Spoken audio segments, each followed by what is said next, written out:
Come October 14th, he says he'll use whatever means necessary to clear over 700 people living here on this plot of land. I want you to take a look at your screen. This is the site rules agreement people will have to sign before they are given one of those badges. Now, happening right now behind me in this access tent, people are being given badges. Take a walk with me all throughout this park. Tree branches have already fallen, and take special note, this branch on your screen on the ground, and there are still leaves on the branches. The sun is coming up. The orchard looks amazing. It's so beautiful out here, and we've made it to the barnyard playland. This is now the highest point at Lookout Pass. Signs are still up all over the airport telling people to mask up. We were the ones who actually told an employee about the change. Now, this house fire, it brought out fire, police, and SWAT, all because of a hostage call that came in earlier this morning. Our weather got a little bit weird, but that's not turning people away. You can see long lines here at the food booths. Everyone I met today is just so happy Pig Out is back. It's one thing to see these numbers and seeing inflation going up, but feeling it, that's a whole different thing. So I was out shopping this weekend, forgot my bag, so I had to buy a bag, and I was stuffing everything into it. One bag was $60, and that's when I think I really felt it, and I was just shocked. Yeah. When are some of the times you guys have been feeling it? Shows us how they're recovering from the destruction the storm left behind. This street is quiet today. Stores didn't even open up because they are without power after the storm ripped through Rockford and left lasting damage. It was just unreal. But the damage left behind is very real for Colleen Johnson. A tree toppled over in her front yard, barely missing her home. It's crazy. It's just crazy. It's like, I thought it was just going to be a regular storm. This was nothing normal. Rockford looks anything but normal after hail and heavy winds ripped through. Shops may be closed, but people are still hard at work.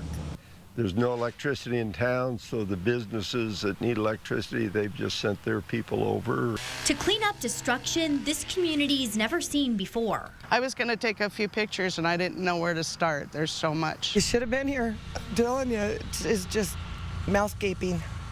You're kidding me. Johnson knows the damage to her home won't be fixed overnight, but she's thankful people are looking out for each other. We've got really good neighbors that came and helped. As this small town picks up the pieces, everyone is just hoping a storm like this won't strike the area again. And the storm may have closed up storefronts today, but the community is really coming together to help the hardest hit rebuild. Live tonight with why the judge says he handed down that sentence. Esther. Well, the judge wants to get this right the first time. He says if his sentence was reversed, it would put the victims back in court to relive this trauma again.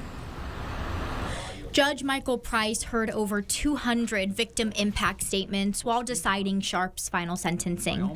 He says numerous people told him time after time they wanted Sharp locked up forever. He's not allowed to make that call and wants victims to know why. If this court makes a mistake or commits an error in this sentencing, the appellate court and most likely the Washington State Supreme Court will reverse my ruling. That reversal would put victims back in the court to relive the trauma, and Sharp would be resentenced. Washington Supreme Court has made clear kids tried as adults cannot face life in prison without the possibility of parole. Sharp has to have the chance to get out of prison. Still, Judge Price handed down a sentence double than what his defense asked for. 40 years behind bars for the school shooter who finally opened up about what he did and the pain he caused. Now that I'm here, I can see clear as anything that there's really only one thing I can say. And that's I'm sorry. He apologized to the community he shattered and for ruining his family, and to the mom whose son he murdered. Most of all, I am sorry to Amy and Emily for taking Sam from them. I know these are just words, but I do mean them. Words that won't bring back Sam Strahan or take away the trauma they live with, but words he's taking with him as he prepares for nearly 4 decades in prison. And I pray for forgiveness as God himself does forgive. And since this has gone on for so long, he's already served 5 years. This means he has 35 years left on his sentence and a lifetime of healing for those affected by this tragedy. Esther, what we learned is that a new shelter isn't going to fix this problem.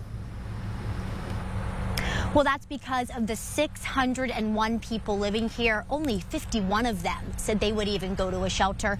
With that being said, they still don't feel safe here.